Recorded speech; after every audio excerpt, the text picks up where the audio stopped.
The National Weather Service in Milwaukee-Sullivan has issued a severe thunderstorm warning for Wallward County in southeastern Wisconsin, southeastern Rock County in south-central Wisconsin, western Racine County in southeastern Wisconsin, southwestern Kenosha County in southeastern Wisconsin, until 9 p.m. At 8:07 p.m., severe thunderstorms were located along a line extending from near Palmyra to Delavan to near Clinton, moving east at 20 miles per hour. Hazard, 60 miles per hour wind gusts and penny-size hail. Source, radar indicated. Impact, expects damage to roofs, siding, and trees.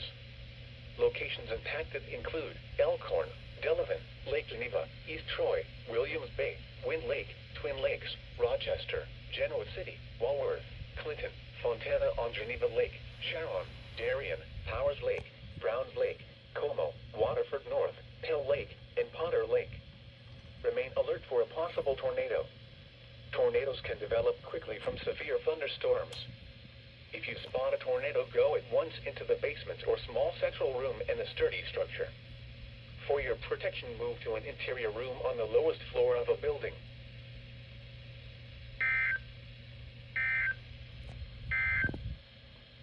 The National